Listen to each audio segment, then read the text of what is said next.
बाकी ध्यान रखना अपना। ऑल दी बेस्ट आप सभी को। खुश रहो। फिर मिलूंगा आपसे कल सुबह 6:30 बजे यहीं पर आपसे मुलाकात होगी। बाकी थोड़ा मतलब एक तो बहुत सारे लोग मिल सबको लग रहा है कि पता नहीं इतना बड़ा एक्सीडेंट हुआ है।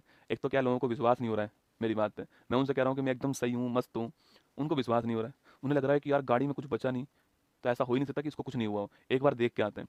तो सुबह से रात तक जो है केवल मैं बस उनको यही बता रहा हूँ बार बार। अब वो जो बताने में जो मेरा मेंटली जो ट्रॉमा हो रहा है ना, मतलब कि वो उस पल को बार बार याद करके नहीं, फिर मुझे लगता है कि यार इनका प्यार ही तो है। मतलब शायद आपका प्यार दुआएं नहीं होती तो मैं आपसे यकीन से कह सकता हूँ कि साइंस की वजह से उस एक्सीडेंट में बचना संभव था ही नहीं। मतलब गाड़ी सोच के देखो, आप 40 फीट ऊपर 70 फीट दूर जाके नहीं गिरी हो, पत्थरों पे गिरी हो, और उस पेड़ के जस्ट आगे 11,000 kV की लाइन हो। उस पेड़ ने मेरी गाड़ी की स्पीड धीमी कर दी, वरना वो सीधा 11,000 kV की लाइन पे जाती गाड़ी मेरी। और मैं तो ऐसा मानता हूँ कि वो सब कुछ चमत्कार की तरह था कि मैं उसमें से बाहर निकला जिंदा। वो चमत्कार ही था मेरे लिए। तो पर क्या है, वो जो पल था ना जब वो मैं गिरा था उसमें, वो जब याद करता हूँ ना तो वापस से वो वही फीलिंग आती है ना।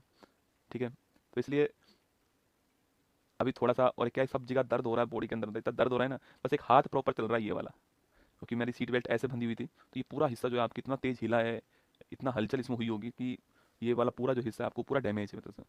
तो मैं कोशिश कर रहा हूँ खुद को रिकवर करने की। और बात आपकी दुआओं की, तो आपकी दुआओं को बिना संभव था ही नहीं है कि मैं एक्सीडेंट के 2 घंटे बाद आपके सामने खड़ा था। ये मेरे लिए लगता है कि मैं फिर आपसे एक बात कहता हूँ, मैं यहाँ पर पढ़ाने के लिए नहीं आ रहा हूँ, मैं आपको ये सिखाने के लिए आ रहा हूँ। ये जो समय है ना बहुत कीमती है आपके लिए।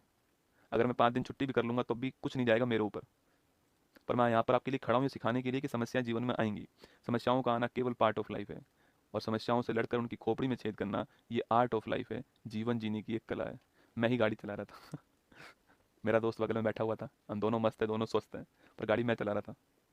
ठीक है, करनी मात की कृपा थी, खाटू श्याम जी का हारे का सहारा, और आप सबकी दुआएं थी कि सब कुछ ठीक है। ठीक है, अब समस्याएं हैं वो तो चली जाएंगे ना। ऑल द बेस्ट आप सभी को। खुश रहो, मस्त रहो, ध्यान रखना अपना। कल फिर मिलूंगा 6:30 बजे यहीं पर आप सभी से। अपना ख्याल रखिएगा, खूब पढ़ाई कीजिएगा, और थोड़ी बहुत अगर कंटेंट में कमी आ रही हो, लल्लन टॉप नहीं ला पा रहा हूँ, तो उसके लिए माफ़ी चाहता हूँ। धीरे धीरे मैं अपनी बॉडी से ऊपर जाके मैं इस क्लास को लेता हूँ, ये बात ध्यान रखना आप। जय हिंद, थैंक यू।